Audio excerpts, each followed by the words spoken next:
Broadcasting from the business capital of the world, this is the Podcast Business News Network. Hey, for anybody that is dealing with addiction, recovering from anything that's addictive, and it could be somebody in your life, one of the most important things to consider is something that triggers them or you. And we're going to talk about that today. So impactful. Could be the difference between the recovery or taking steps back. And she knows all too well. Her company is Pathways for Wellness. She's a spiritual and recovery coach, also a Reiki master. And she's back with us. Debbie, welcome. How are you? Hi, Steve. Nice to be back. How are you? I'm good. It's good to have you back here. And yeah, this I'll be honest with you. A couple of years ago, I didn't even know what the word trigger meant until I became involved with somebody, through friendship and such, that had addiction issues and still struggles with it from time to time, from back in the day.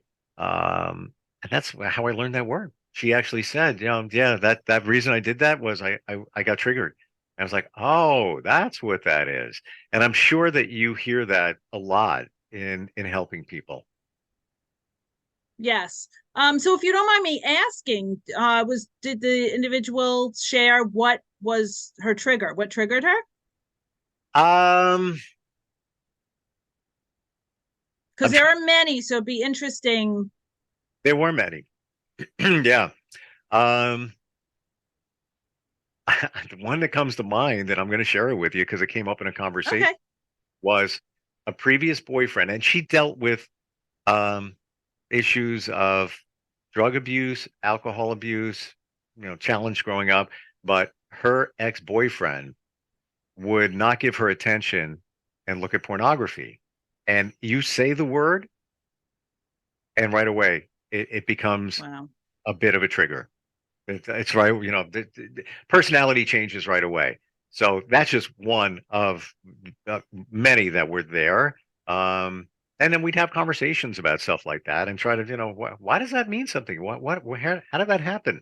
But it goes way back. And then there's other ones that led to, alcohol, could be, I'm just trying to think of them. I don't, yeah, but it doesn't matter. The trigger could be anything. It could be. There are it could be a song. It could be, certain types of music. It could be a smell. We talk about people, places, and things. Certain people and friends or even family members that could potentially cause, be triggering to somebody.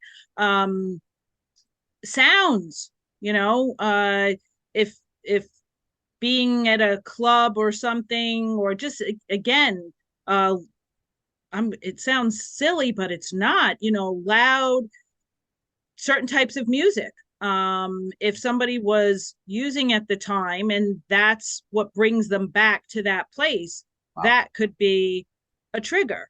Often I've told people, in the past that I've spoken with, if they met a dealer at a certain, say, parking lot or corner, and they're in recovery or, striving towards becoming abstinent from their substance of choice, would be to take a different route to work or to the store. So to completely avoid the area where they were, purchasing or dealing drugs. So there's some, it could be, I remember again doing a group and people didn't realize songs. And I'm sure too, I remember back, I remember being back in like 8th and 9th grade, and there's a song to this day that I listen to, and it reminds me of my first boyfriend that I ever had. And it's just, so you may not think of it. So it's very, it's very important to be aware of what your triggers are and make a list of them. This way, you're not caught by surprise or caught off guard. What do you do? And maybe this is universal too for all types of triggers. Maybe not even uh, substance abuse or anything like that. Just you get triggered. Something it invokes an action or an emotion. When one comes up, how do you deal with it? What should you do? I think the most important thing is to know that a trigger is causing a feeling. So feelings pass. So just to pause for a moment, uh, and replace that thought with something else, something happy, or just to distract your mind and come up with something different, and not to act. So if someone feels triggered, whether to pick up something, or again it could be attached to how someone acts, to become angry, is to just stop a minute, pause, um, feel that feeling. So if you're feeling angry, okay, you're angry, and then also kind of think of the consequences. If I act on this, if I pick up that drink, or if I lash out at somebody, what are the consequences going to be? And Hmm. if it's going to be a negative consequence, you just you really shouldn't act on it. And those feelings will pass. So another thing too is important to have people around that you can call. So if someone's at a point where there's a trigger, and they're like, I don't care about pausing, and I don't give a crap about stopping, and you know dealing with that emotion at the time. I just can't handle it. It's important to have people that you can call, that are on your speed dial, and you can say, hey, look, do you have a second to talk? And let them know. And keep open communication with a few people, because you may run across a person. It's your sober support network. That's one of the things. Or even an emotional support network, whatever it is. You may call that one person, and if they're busy, you know remember, we all have lives, things are going on. So it's important to have at least 3 or 4 people that you can call, because maybe that first person can't pick up the phone. And then what happens if that person, say somebody only has one person that they can call, and they have they're triggered, and that person doesn't answer? Oh well, they stop. So at least you have, some options to continue calling other people. And I'm sure at least one of them will be able to help. Do you find you said angry when somebody is triggered potentially? Does that come up a lot with people that are dealing with substance abuse? Do they say that, I'm angry, and then they pivot back to whatever they were doing, leaning back on a substance? Is anger very strong here? I believe it is, because I get angry. I'm sure you've gotten angry, and at times it just seems like you your brain, you just can't, you know your tunnel vision. And there's different types of anger too. I mean, because there are people who see red, and it's very hard. It's very hard to, um how do I want to say, have somebody come down from that feeling. But yeah, being angry, because what's the first thing you want to do? It's an uncomfortable feeling. So people want to suppress that feeling, and a lot of people will turn to a substance, or an unhealthy, it could be something emotional too. It could be an unhealthy reaction to how they're feeling. um Hmm. and I'm a firm believer in just reaching out and talking to people, educating yourself, if on what you can do to practice self-care, to take care of yourself. Do you find that a lot of people aren't doing that? I mean, I'm the first. That's where I went wrong. over many years. I'll admit it. I did not practice self-care. Screwed that up. Yeah, I'm going to say it. And I still need to do more of that. But do you find that people in recovery aren't taking the time for self-care, and that's where it's going wrong for them? I can't I can't say that they're not taking the time, and again, everybody is individual. So what does self-care look like to an individual? That's another whole topic. Self-care could be changing your diet to a healthy diet. It could be getting more sleep. It could be working less hours. Again, people who work too much. So for instance, um, switching gears a little bit about self-care, you could have someone that goes to the gym and is spending, say, 2 or 3 hours, maybe even more, at the gym every single day. And if they skip a day, they get angry, and they feel that because they skip that day, now they're falling back on their routine. So you can be addicted to exercising. There are certain things. So people think exercise, yes, it's good self-care, but it can also be addictive. So you have to, and a lot of times what happens is individuals will replace one addiction for another. So many things to be aware of. Maybe someone starts shopping more and spending, more money, and now they've run up their credit card debt. That's another addiction. So it's, and again, that could be triggered by something. So it's just so important. And again, recovery is a process. It's a journey. It's not something that, happens overnight. It people are in recovery for years and years. So it all depends on the individual and where they see their self in recovery. It's funny with the self-care thing. You're right.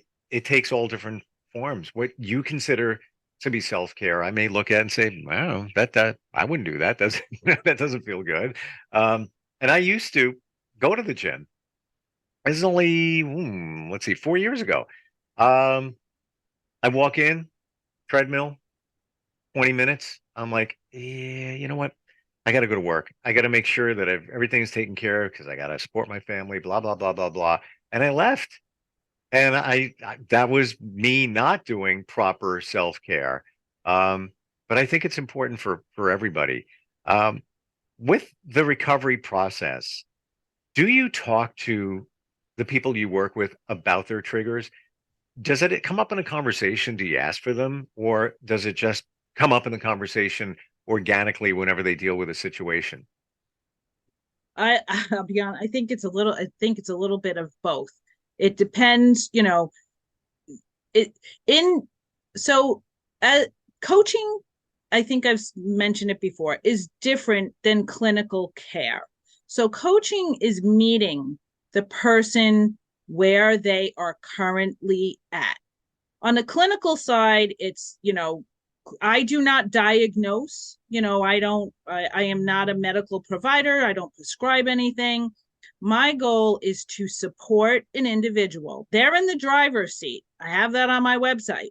They are in the driver's seat. So we discuss where they are in their recovery. What are they looking for? And just listening to a person, then we can decide, well, again, in a conversation, they they might say, just trying to think, like, I'm working all these hours, and I, like you were saying before, you have to do this, you have to do that. So it would be, my role to then say, oh, so maybe working too many hours could be a trigger for you. Let's take a look and see if that is something that you want to work on or change. And somebody might say, no, no, no, I need to work. Okay. So, and then bringing it back, what does recovery look like for you. So they may say, I'm drinking a 6-pack of beer a night, a 6-pack a night, and I want to drink one, because when someone is in recovery, it's what it looks like for them. It's not necessarily being 100% abstinent. So there are people who will disagree, and that is fine. Everybody is entitled to their own opinion. But if that individual is successful at, say, bringing it down to one, again, supporting them and working on it. All right, so if you're having just one at this point, let's look at it, of not having any at all. What does that look like, for them? So again, it's on a really individualized basis, and what they're looking for. I'm not there to tell them what to do. I'm not there to say, you have to do this, you need to go. I might say, maybe attending a meeting would be beneficial. And they could tell me, well, this is their, maybe they had a really bad experience and it's not for them. So I'm not going to say, oh, well, you know what, you didn't give it a try. I'm there to listen and to support them. Tell us, who are some of the people you work with? Who would it be? People that are coming out of a treatment program, where maybe they don't know where to turn. They've completed treatment. Maybe they stopped. Again, it could be someone who just needs help, with cutting down. So somebody that's just, that's struggling and just needs some extra support. So you, on a coaching level, this is, again, we make it clear, this is not therapy. You're coaching them. Right. Correct. It's not therapy. It's not counseling. It's support.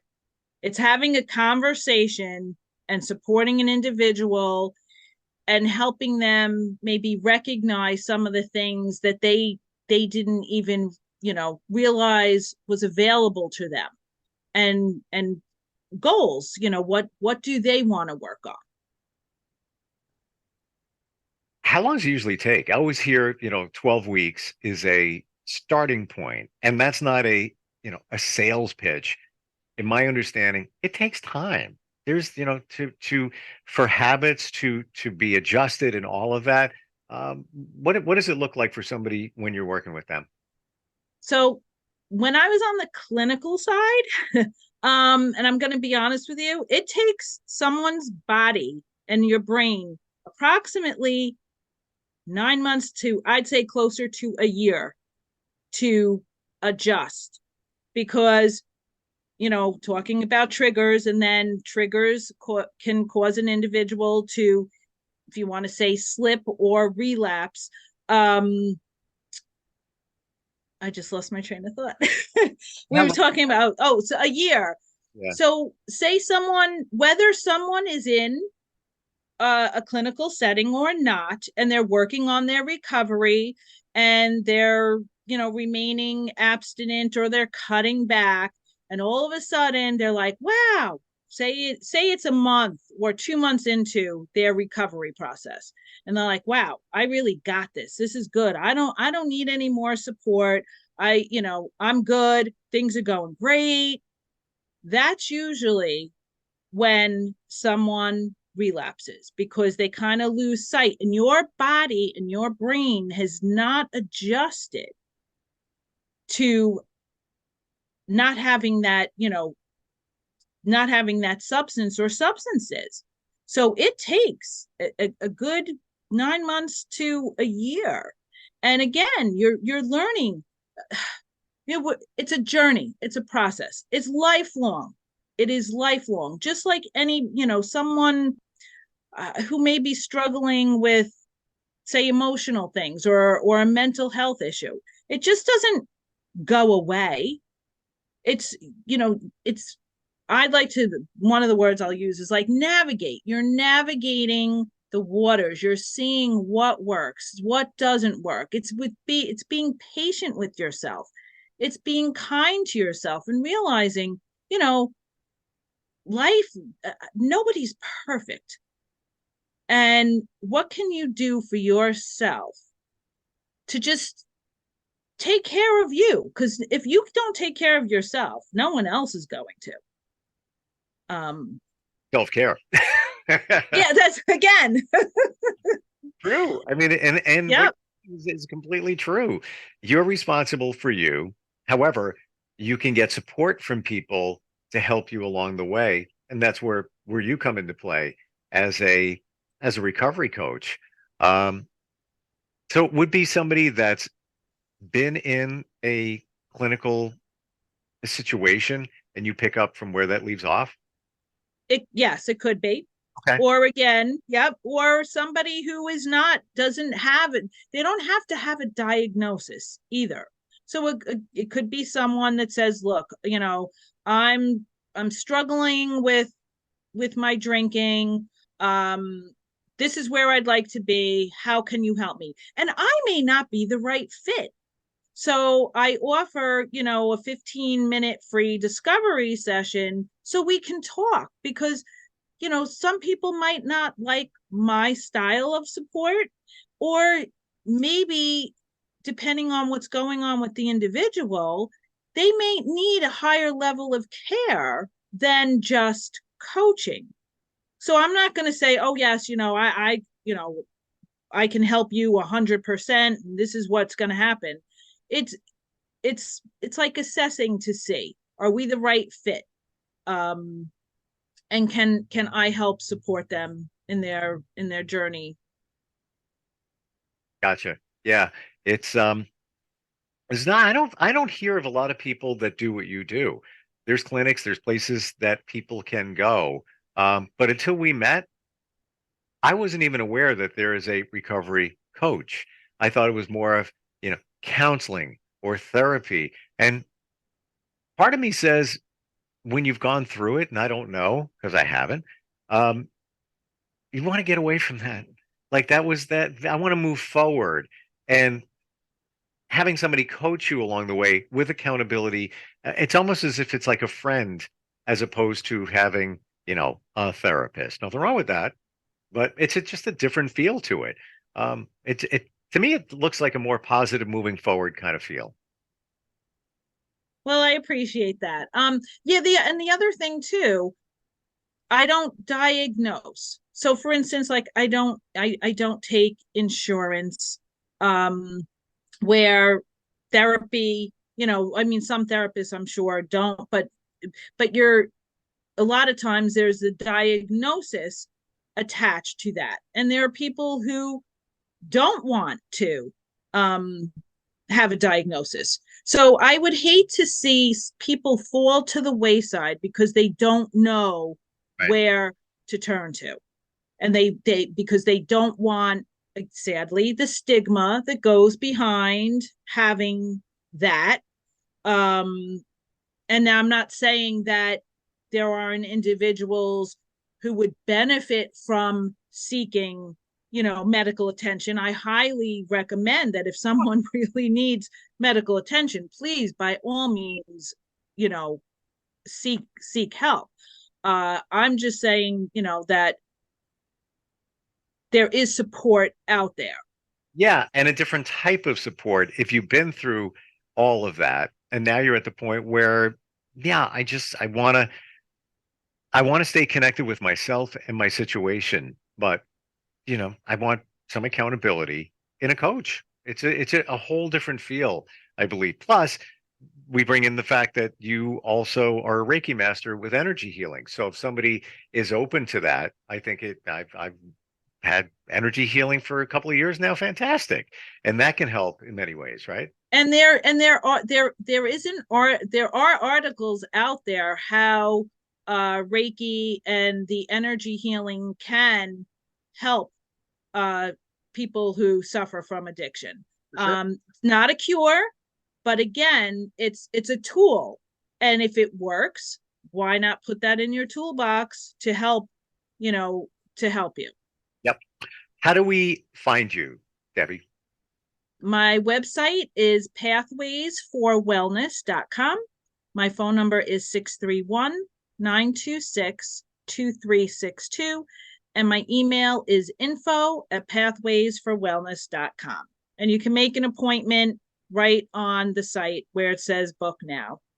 Even a consult, see if it's a right fit, because it is a relationship. So all relationships have to feel right. So that's, take the first step if you're in that, or somebody that's in that situation. And of course, anybody can book a Reiki session on your website as well. And even Yes. for some spiritual coaching. We didn't dig into that today, but that's something you also offer. Debbie, thank you so much for being with us today.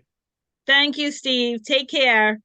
Are you looking for even more of the podcasts and hosts that you love? The Podcast Business News Network is proud to announce that you now have even more ways to listen live. Check out the MyTuner Radio, online radio box, and Simple Radio apps on iOS and Android, or find us online. Search for Business News Network on mytuner-radio.com, or search Podcast Business News Network on streama.com and onlineradiobox.com/US. Take your podcast on the go and don't miss a minute of the action.